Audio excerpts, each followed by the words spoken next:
पहला लेवल। दूसरा कहते उसी समय उसने प्रार्थना किया, उसने कहा चल निराशा भाग जा यीशु मसीह के नाम में, मैं प्रभु की हूँ और प्रभु की रहूंगी। तुरंत उसको फोन आया, उसके मालिक ने कहा कि हमारा बजट, कहता हमने देखा है, कहते कि तू वापिस आ जा। और वो वापिस गई और उसने कहा, कह रहा कि हम तेरे को रखना चाहते हैं क्योंकि हमें पता लगा कोई करोड़ों की डील जो थी बिजनेस में वो तेरे कारण आई है, तेरे कारण। कहते कि हमारा, कह रहे कि कई फैक्ट्रियां खोल सकते हैं हम इतनी फैक्ट्रियां खोल सकते हैं, तेरे को रखेंगे हम। लेकिन उसने कहा कि तूने मेरे यीशु का अपमान किया है, तूने मेरा अपमान किया है, अब मैं तेरी फैक्ट्री में काम नहीं करूंगी, अब मैं खुद की फैक्ट्री लगाऊंगी। आज वो औरत खुद की फैक्ट्री की मालिक है, याद रखना।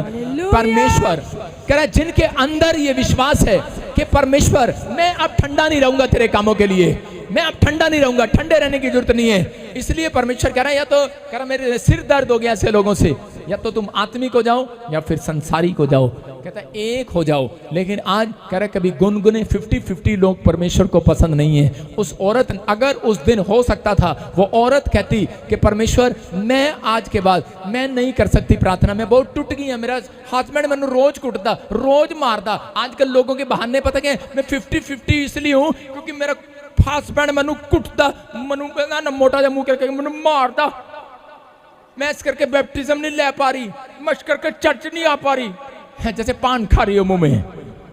अरे 50-50 मत रहे, जब तू बदलेगी तेरा घराना पीछे बदलता आएगा यीशु मसीह के नाम में। इसलिए परमेश्वर कहता है पहले तू बदल, तेरा घराना चेंज होगा। लिखा कि नहीं बाइबल में कि तू और तेरा घराना उद्धार पाएगा। पहले तू, अपने पड़ोसी को पहले तू, पहले तू, पहले तू, फिर तेरा घराना। इसका मतलब पहला लेवल आप हैं, आप पहली सीढ़ी आप हैं। जब आप चढ़ेंगे परमेश्वर का निराश नहीं होंगे। वो औरत हो सकता था, कह सकती थी कि छोड़ परे, कुछ नहीं दिया परमेश्वर ने, लेकिन उसने भरोसा रखा और उसने अपने आप को ठंडे नहीं होने दिया। यीशु मसीह में आने के बाद अपने आप को ठंडा मत होने दो, गुनगुना मत होने दो, अपने आप को गर्म रखो, सर गर्म रखो। अपना अपने पड़ोसी को बोलो सर गर्म मत कर, मेरा सर गर्म कर देते हैं। पादरी साहब अब तक कुछ नहीं हुआ, पादरी साहब गुण नहीं मिलिया, पादरी साहब 3 बार ले हैंड कराई कुछ नहीं मिलिया, सर गरम साडा हो जाता। अपना सर गरम रखो भाई साहब, ठंडे मत हो। आप परमेश्वर में बने रहो, कहते हैं, और करते रहो, प्रार्थना करते रहो। परमेश्वर जानबूझकर छोड़ते हैं कई बार, इसलिए वो देखना चाहते हैं कि ये कितना गर्म रहेगा, कितना प्रभु में बोल रहेगा। अगर परमेश्वर उसको करें छोड़ देते और उसकी मदद ना करते, ऐसा नहीं हो सकता था। मैं कह रहा हूँ आज हो सकता है आपकी लाइफ में कोई ऐसी सिचुएशन हो और आपकी मदद ना हो रही हो, लेकिन उस समय में आप उसी समय घुटने टेक कर दूसरे लेवल पर चले जाओ। याद रखना गवाहियों का शोर आएगा आपके कानों में। आमीन बोलने वालों के मैं देख रहा हूँ शोर आ रहा है, शोर आ रहा है।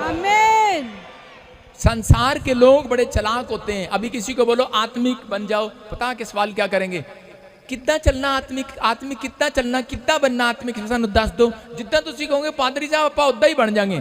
मतलब ये है भोले। मसीह में आने के बाद लोग और संसारिक लोग कहते इतने चालाक होते हैं। संसारिकता जब हम करते थे तो चालाक थे, चालाक थे कि नहीं संसारिकता में। आज किसी के घर पड़ोस में अगर खाना बन रहा हो, टेंट लगाओ, क्या अपने घर खाना बनाएंगे संसारिक लोग? दीवार साथ में जुड़ी हुई है, आइसक्रीम वहीं से आ रही है, छोले वहीं से आ रहे हैं। एक आदमी जो था वो एक बार अपने दोस्तों के साथ शादी में चला गया खाना खाने के लिए। जब वो खाना खाने गया तो वहां पर उसने देखा कि उसके दोस्तों ने कहा आओ आओ आओ, बादाम का हलवा बड़ा जबरदस्त है, थोड़ा टेस्ट करके देखो। उसने कहा बादाम का हलवा। तो उसी समय जब वो खाने गया तो उसके दोस्तों ने उसको समझाया, कहते हैं कि गर्मियां बहुत हैं, बादाम का हलवा खाएगा उल्टी भी हो सकती है और दस्त भी लग सकते हैं, लूज मोशन भी हो सकते हैं। उसने देखा जीभ तो उसकी बादाम पर थी, हलवे पर थी।